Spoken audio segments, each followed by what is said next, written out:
2011 വർഷത്തിലെ സെൻസസ് പ്രകാരം ഇന്ത്യയുടെ ജനസംഖ്യ 121 കോടി ആണ്. എന്നാൽ അത് 2025 ആയപ്പോഴേക്കും 146 കോടിയായി മാറിയിട്ടുണ്ട്. 146 കോടിയാണ് നമ്മുടെ ജനസംഖ്യയുടെ കണക്ക്.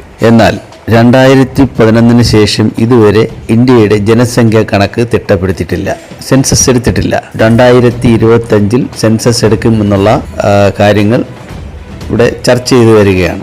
ഇത് സൂചിപ്പിക്കുന്നത്, അല്ലെങ്കിൽ ഇതിൽ നിന്ന് മനസ്സിലാകുന്നത്, ഇന്ത്യയുടെ ജനസംഖ്യ ആനുപാതികമായി വളരെയധികം ഓരോ വർഷവും കൂടുന്നുണ്ട്.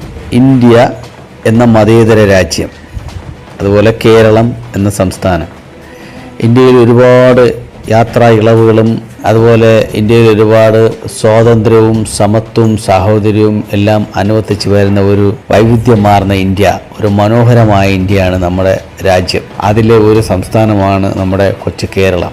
ഈ ലോകത്ത് ഒരു രാജ്യങ്ങളിലോ അല്ലെങ്കിൽ ഒരു സമൂഹത്തിലും ഇല്ലാത്ത ഒരു സന്തോഷകരമായ ഒരു കാര്യം, നമ്മുടെ രാജ്യത്തെ മതേതരത്വത്തിൻ്റെ മൂല്യമാണ് എല്ലാവരും ഉയർത്തിപ്പിടിക്കുന്നത്.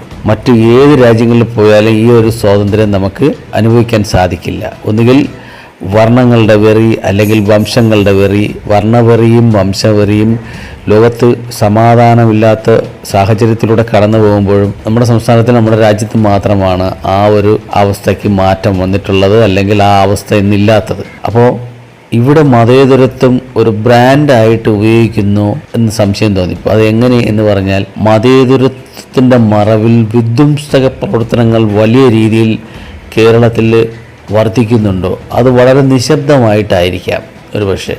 കാരണം ഈ കേരളത്തിൽ ബംഗാളികൾ വരുന്നുണ്ട്, അതുപോലെ ബംഗ്ലാദേശികൾ വരുന്നുണ്ട്, പാകിസ്ഥാനികൾ വരുന്നുണ്ട്, അഫ്ഗാനിസ്ഥാനിൽ വരുന്നുണ്ട്. ഒരുപാട് രാജ്യങ്ങളിൽ നിന്നുള്ള ആൾക്കാർക്ക് നിയന്ത്രണങ്ങളുണ്ട്, എല്ലാ സംവിധാനങ്ങളും ഉണ്ടെങ്കിൽ അവർ വരുന്നു, വളരെയധികം സ്വാതന്ത്ര്യം അനുഭവിക്കുന്നു എന്ന് എല്ലാ ആൾക്കാർക്കും അറിയാവുന്ന കാര്യമാണ്. എന്നാൽ ഇതേ സമയം ചൈനയിൽ നോക്കൂ, അവിടെ നമ്മൾ കാണുന്നത് പോലെ എല്ലാം ലിബറലല്ല.